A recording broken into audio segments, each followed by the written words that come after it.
ओम शांति। मुरली है 17 दिसंबर 2024। बाप दादा के मधुर महावाक्य। मीठे बच्चे, तुम बाप के पास आए हो अपना सौभाग्य बनाने। परम सौभाग्य उन बच्चों का है जिनका ईश्वर सब कुछ स्वीकार करता है। तुम बाप के पास आए हो अपना सौभाग्य बनाने। परम सौभाग्य उन बच्चों का है जिनका ईश्वर सब कुछ स्वीकार करता है। आज का प्रश्न है, बच्चों की किस एक भूल से माया बहुत बलवान बन जाती है? बच्चों की किस एक भूल से माया बहुत बलवान बन जाती है? बाबा ने उत्तर दिया, बच्चे भोजन के समय बाबा को भूल जाते हैं।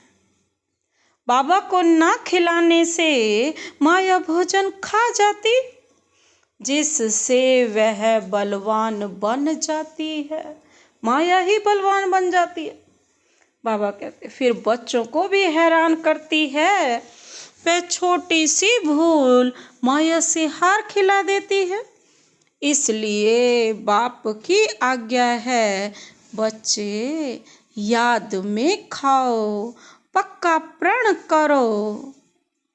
गीत भी है ना, तुम्ही से खाऊं तुम्ही से बैठूं। तो जब याद करेंगे तब वह राजी होगा। बाबा ने क्या कहा? कौन सी एक भूल से बहुत बलवान बन जाती है? बच्चे, कौन सी एक भूल से माया जो है बहुत बलवान बन जाती है? जो भोजन के समय बाप को भूल जाते हैं तो बाबा कहते हैं वो माया सारा भोजन खा लेती है और वो बलवान बन जाती है। फिर बच्चों को हैरानी होती है कि वे छोटी सी भूल से माया से हार खिला देती है। इसलिए बाप की आज्ञा है ना, बच्चे भोजन याद में खाओ, पक्का प्रण करो तुम्ही से खाऊं। जब याद करेंगे तब बाबा भी राजी हो जाएगा। आज का गीत है, आज नहीं तो कल बिखरेंगे यह बादल। ओम शांति। बच्चे समझते हैं कि हमारे दुर्भाग्य के दिन बदल कर अब सदा के लिए सौभाग्य के दिन आ रहे। नंबर वार पुरुषार्थ अनुसार भाग्य बदलते ही रहते हैं। स्कूल में भी भाग्य बदलते रहते हैं ना, अर्थात ऊंच होते जाते हैं। तुम अच्छी रीति जानते हो अब यह रात खत्म होने वाली है। अब भाग्य बदल रहा है, ज्ञान की वर्षा होती रहती है। सेंसिबल बच्चे समझते हैं ना, बरोबर दुर्भाग्य से हम सौभाग्यशाली बन रहे, अर्थात स्वर्ग के मालिक बन रहे हैं। नंबर वार पुरुषार्थ अनुसार हम अपना दुर्भाग्य से सौभाग्य बना रहे। अब रात से दिन हो रहा है, यह तुम बच्चों बिगर कोई को पता नहीं है। बाबा गुप्त है तो उनकी बातें भी गुप्त हैं। बाल मनुष्यों ने बैठ सहज राजयोग और सहज ज्ञान की बातें शास्त्रों में लिखी हैं, परंतु जिन्होंने लिखा वह तो मर गए। बाकी जो पढ़ते हैं वह कुछ समझ नहीं सकते हैं, क्योंकि बेसमझ हैं। कितना फर्क है, तुम भी नंबर वार पुरुषार्थ अनुसार समझते हो। सभी एक रस पुरुषार्थ नहीं करते हैं। दुर्भाग्य किसको, सौभाग्य किसको कहा जाता है, यह सिर्फ तुम ब्राह्मण ही जानते हो। और तो सभी घोर अंधियारे में हैं, उनको जगाना है समझा कर। सौभाग्यशाली कहा जाता है ना सूर्यवंशियों को, 16 कला संपूर्ण वही। हम बाप से स्वर्ग के लिए सौभाग्य बना रहे हैं। फिर जो बाप स्वर्ग रचने वाला है ना, अंग्रेजी जानने वालों को भी बाबा कहते तुम समझा सकते हो कि हम कौन हैं? Heavenly God father. Heavenly God father द्वारा हेवन का सौभाग्य बना रहे हैं। हेवन किसको कहा जाता है? सुख को। और हेल किसको कहा जाता है? दुख को। गोल्डन एज माना सतयुग सुख, आयरन एज माना कलयुग दुख। बिल्कुल सहज बात। बाबा ने तो एक एक बात, चारों युगों की एक एक बात बड़ी सूक्ष्मता से समझाई है। अभी हम पुरुषार्थ कर रहे हैं ना, अंग्रेज, क्रिश्चियन आदि बहुत आएंगे। बोलो, हम अब सिर्फ एक ही हेवनली गॉड फादर को याद करते, क्योंकि मौत सामने खड़ा है। बाप कहते हैं तुमको मेरे पास आना है। जैसे तीर्थों पर जाते हैं ना, बौद्धियों को अपना तीर्थ स्थान है, क्रिश्चियन का अपना। हर एक की रस्म रिवाज अपनी होती है। हमारी है बुद्धि योग की बात, जहाँ से पार्ट बजाने आए हैं वहाँ फिर जाना है। वह है हेवन स्थापन करने वाला गॉड फादर। एक बाबा ही है जो सच्चे सच्चे स्वर्ग की स्थापना करता है। उसने हमको बताया है कि हम आपको भी सच्चा पथ अर्थात रास्ता बतलाते हैं। बाप गॉड फादर को याद करो तो बाबा कहते क्या हो जाएगी? अंतमति सोगति हो जाएगी। जब कोई बीमार पड़ते हैं तो उनको सभी जाकर सावधान करते हैं कि राम कहो। बंगाल में जब कोई मरने पर होता है तो उसे गंगा पर ले जाते हैं, फिर कहते हैं हरि बोल हरि बोल। तो हरि के पास चले जाएंगे, परंतु कोई जाता नहीं है। सतयुग में तो कहेंगे नहीं कि राम राम कहो या हरि बोल कहो। द्वापर से फिर यह भक्ति मार्ग शुरू होता है। ऐसे नहीं, सतयुग में भगवान या गुरु को याद किया जाता है, वहां तो सिर्फ अपनी आत्मा को याद किया जाता है। हम आत्मा एक शरीर छोड़ दूसरा लेगी, अपनी बादशाही याद पड़ती है। समझते हैं हम बादशाही में जाकर जन्म लेंगे, यह अब पक्का निश्चय है। बादशाही तो मिलनी ही है ना, बाकी किसको याद करेंगे अथवा दान पुण्य करेंगे। वहाँ कोई गरीब होता ही नहीं जिसको बैठ दान पुण्य करे। भक्ति मार्ग की रस्म रिवाज अलग, ज्ञान मार्ग की रस्म रिवाज अलग है। अभी बाप को सब कुछ दे दो, 21 जन्म का वर्षा ले लिया, बस फिर दान पुण्य करने की दरकार नहीं। ईश्वर बाप को हम सब कुछ दे देते हैं, ईश्वर ही स्वीकार करते हैं। स्वीकार ना करें तो फिर देवें कैसे? ना स्वीकार करें तो वह भी बाबा कहते दुर्भाग्य। स्वीकार करना पड़ता है ताकि उनका ममत्व मिटे। यह भी राज तुम बच्चे जानते हो। जब जरूरत ही नहीं होगी तो स्वीकार करेंगे। यहाँ तो कुछ इकट्ठा नहीं करना है, यहाँ से तो ममत्व मिटा देना पड़ता है। बाबा ने समझाया है, बाहर कहाँ जाते हो तो अपने को बहुत हल्का समझो। हम बाप के बच्चे हैं, हम आत्मा रॉकेट से भी तीखी है। ऐसे देही अभिमानी हो, पैदल करेंगे तो बाबा कहते कभी थकेंगे नहीं। देह का भान नहीं जाएगा, जैसे कि यह टांगे चलती नहीं। हम उड़ते जा रहे हैं। देही अभिमानी हो, तुम कहाँ भी जाओ, आत्मा समझकर कहीं पर भी उड़ करके जा सकते हो। आगे तो मनुष्य तीर्थ आदि पर पैदल ही जाते थे। उस समय मनुष्यों की बुद्धि तमो प्रधान नहीं थी, बहुत श्रद्धा से जाते थे, थकते नहीं थे। बाबा को याद करने से मदद तो मिलेगी ना। भल वह पत्थर की मूर्ति है, परंतु बाबा उस समय अल्पकाल के लिए मनोकामना पूरी कर देते हैं।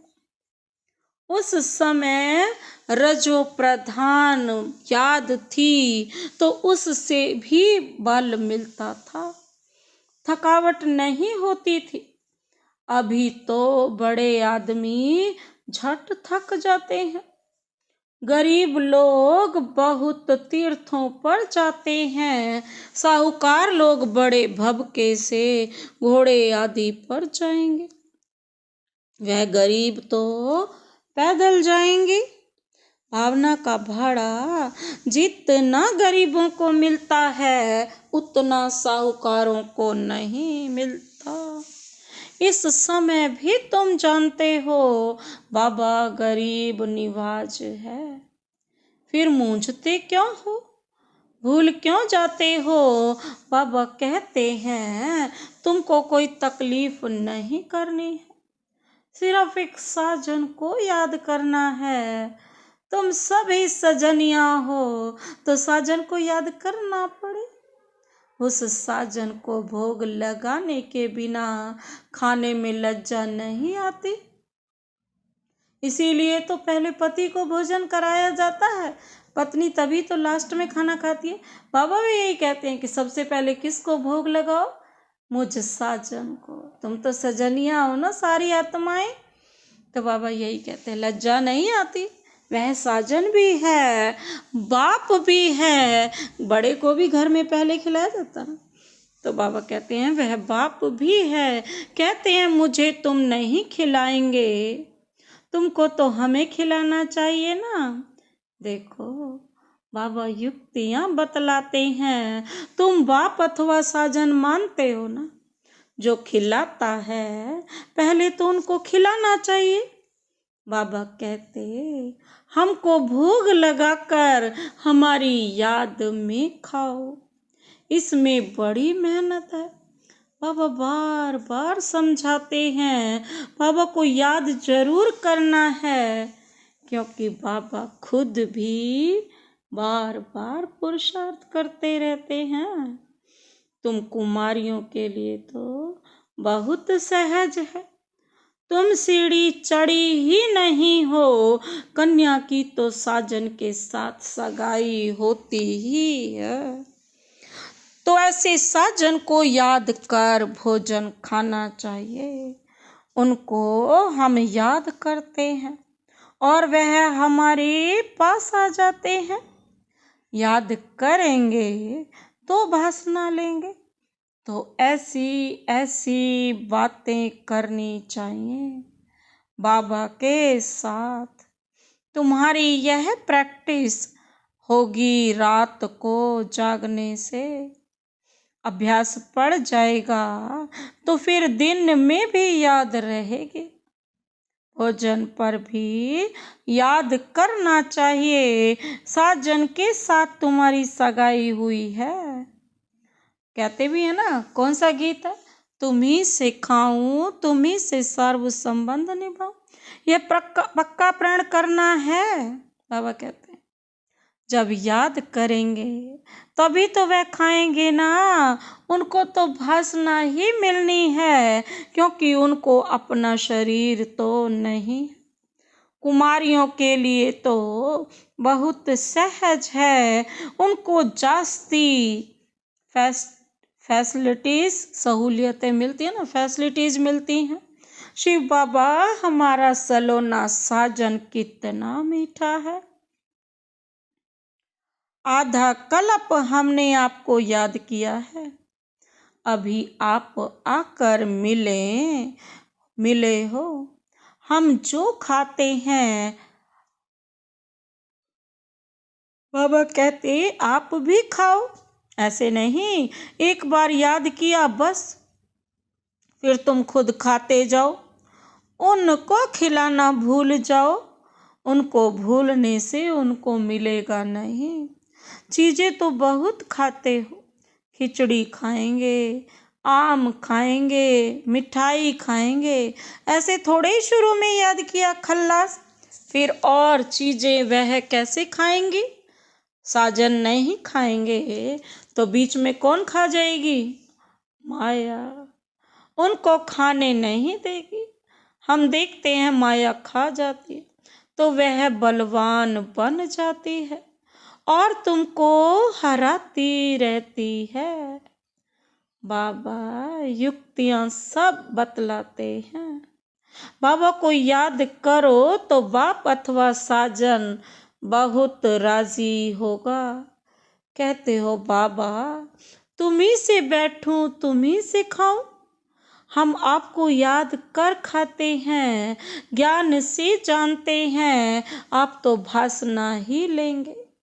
यह तो लौन का शरीर है, याद करने से वह आते हैं। सारा मदार क्या है, तुम्हारी याद पर है, सारा मदार तुम्हारी याद पर है। इसको योग कहा जाता है, योग में मेहनत है। सन्यासी उदासी ऐसे कभी नहीं कहेंगे।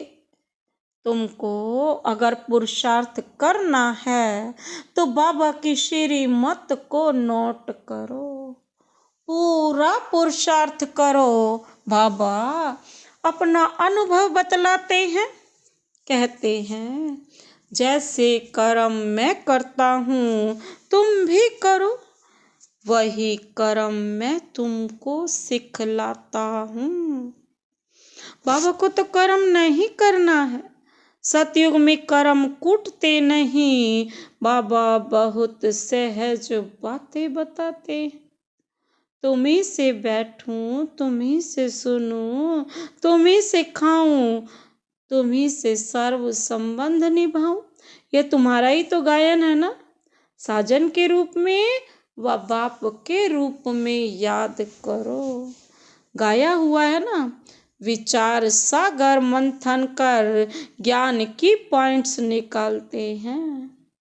इस प्रैक्टिस से विकर्म विनाश होंगे, तंदुरुस्त भी बनेंगे।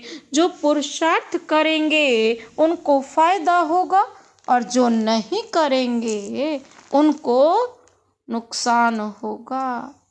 सारी दुनिया तो स्वर्ग का मालिक नहीं बनती है, यह भी हिसाब किताब है। बाबा बहुत अच्छी रीति समझाते हैं। गीत तो सुना बरोबर, हम यात्रा पर चल रहे हैं, यात्रा पर भोजन आदि तो खाना ही पड़ता है। सजनी साजन के साथ, बच्चा बाप के साथ खाएंगे, यहाँ भी ऐसे हैं। तुम्हारी सजनी के साथ जितनी लगन होगी उतना खुशी का पारा चढ़ेगा। निश्चय बुद्धि विजयंती होते जाएंगे, योग माना दौड़ी, यह बुद्धि योग की दौड़ी है। हम स्टूडेंट हैं, टीचर हमको दौड़ना सिखलाते हैं। बाप कहते हैं ऐसे नहीं समझो कि दिन में सिर्फ कर्म ही करना है। कछुए मिसल कर्म कर फिर याद में बैठ जाओ। जैसे कछुआ ना क्या करता है, जब कर्म करता है तो अपनी सारी कर्मेंद्रियों को खोल देता है, और जैसे ही कर्म हुआ अपनी सारी कर्मेंद्रियों को समेट कर एक हो जाता है। ऐसे ही बाबा कहते तुम्हें भी क्या करना है, कछुए मिसल क्या करना है, अपने आप को समेटना है।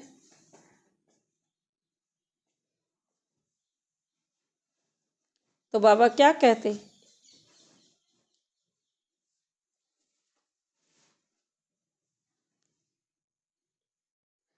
तंदुरुस्त हो जाएंगे। जो पुरुषार्थ करेंगे उनको फायदा होगा, जो जो नहीं करेंगे बाबा कहते हैं उनको नुकसान होगा। इसीलिए तो बाबा कहते हैं ना, तुम्हारी बुद्धि भी है क्या है, साजन के साथ जितनी लगन होगी उतना खुशी का पारा चढ़ा रहेगा। बाबा क्या कहते, फिर याद में बैठ जाओ। जैसे भ्रमरी सारा दिन भूं भूं करती रहती है ना, फिर कोई उड़ते जाते कोई मर जाते। वह तो एक दृष्टांत है। यहाँ तुम भूं भूं करना, यहाँ तो भूं भूं करना बहुत सहज है। मनुष्य से देवता किए करत ना लागी वार। अभी हम योग लगा रहे हैं, देवता बनने का पुरुषार्थ कर रहे। यही ज्ञान गीता में था। वह मनुष्य से देवता बना कर गए थे। सतयुग में तो सब देवताएं थे, जरूर उन्हों को संगम युग पर ही आकर देवता बनाया होगा। वहां तो देवता बनने का योग नहीं सिखलाएंगे। सतयुग आदि में देवी देवता धर्म था और कलयुग अंत में आसुरी धर्म। बाबा कहते यह बात सिर्फ गीता में ही लिखी हुई है। मनुष्य को देवता बनाने में देरी नहीं लगती है, क्योंकि एम ऑब्जेक्ट बता देते हैं। वहां सारी दुनिया में एक धर्म होगा। दुनिया तो सारी होगी ना, ऐसे नहीं चीन यूरोप नहीं होंगे, होंगे परंतु वहां मनुष्य नहीं होंगे। सिर्फ देवता धर्म वाले होंगे और धर्म वाले होते नहीं। बाबा कहते हैं अभी है कलयुग, हम भगवान द्वारा मनुष्य से देवता बन रहे हैं। बाप कहते हैं तुम 21 जन्म सदा सुखी बनेंगे, इसमें तकलीफ की कोई बात ही नहीं। भक्ति मार्ग में भगवान के पास जाने के लिए कितनी मेहनत की है। कहते हैं पार निर्वाण गया, ऐसे कभी नहीं कहेंगे कि भगवान के पास गया, कहेंगे स्वर्ग गया। एक के जाने से तो स्वर्ग नहीं बनेगा, सबको जाना है। गीता में लिखा हुआ है भगवान कालों का काल है, मच्छरों सादृश्य। बाबा कहते सभी को वापस ले जाते हैं। बुद्धि भी कहती है ना चक्र रिपीट होना है, तभी तो बाबा क्या कहते हैं स्वदर्शन चक्र फिराते रहो। इसीलिए बाबा कहते तो पहले पहले जरूर सतयुगी देवी देवता धर्म रिपीट होगा, फिर बाद में और धर्म रिपीट होंगे। बाबा कितना सहज बतलाते हैं। एक ही मंत्र देते हैं ना बाबा, कौन सा मंत्र है, मन मना भव। बस 5000 वर्ष पहले भी गीता के भगवान ने कहा था लाडले बच्चे। बाबा क्या कहते, लाडले बच्चे। अगर श्री कृष्ण कहेंगे तो दूसरे धर्म वाले कोई सुन ना सके, भगवान कहेंगे तो सभी को लगेगा गॉड फादर हेवन स्थापन करते हैं, जिससे फिर हम जाकर चक्रवर्ती राजा बनेंगे। इसमें कोई खर्चे आदि की बात नहीं है, सिर्फ सृष्टि के आदि मध्य अंत को जानना है। तुम बच्चों को विचार सागर मंथन करना है। कर्म करते दिन रात ऐसे पुरुषार्थ करते रहो। विचार सागर मंथन नहीं करेंगे या बाप को याद नहीं करेंगे, सिर्फ कर्म करते रहेंगे तो रात को भी वही ख्यालात चलते रहेंगे। मकान बनाने वाले को मकान का ही ख्याल चलेगा।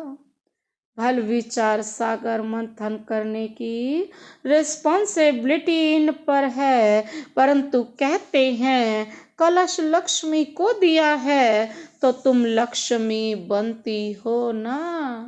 और कहते तुम्हारे हाथ में दिया है ना कलश ज्ञान का, तो सबको देते जाओ, भू भू करते जाओ भ्रमरी की तरह। अच्छा, मीठे मीठे सिकिल दे बच्चों प्रति माता पिता बाप दादा का याद प्यार और गुड मॉर्निंग। रूहानी बाप की रूहानी बच्चों को नमस्ते। हम रूहानी बच्चों की रूहानी बाप दादा को नमस्ते नमस्ते नमस्ते। Good morning. शुक्रिया बाबा, शुक्रिया। धारणा के लिए मुख्य सार है। पहला पॉइंट है श्रीमत को नोट कर पुरुषार्थ करना है। बाप ने जो कर्म करके सिखाया है वही करने हैं। विचार सागर मंथन कर ज्ञान की पॉइंट्स निकालनी है। श्रीमत को नोट कर पुरुषार्थ करना है। बाप ने जो कर्म करके सिखाया है वही करने। विचार सागर मंथन कर ज्ञान की पॉइंट्स निकालनी है। दूसरा पॉइंट है अपने आप से प्रण करना है कि हम बाप की याद में ही भोजन खाएंगे। अपने आप से प्रण करना है कि हम बाप की याद में ही भोजन खाएंगे। तुम्ही से बैठूं, तुम्ही से खाऊं, तुम्ही से सर्व संबंध निभाऊं, यह वायदा पक्का करना है। आज का वरदान, आज का मधुर वरदान शिव बाबा से लेते हैं।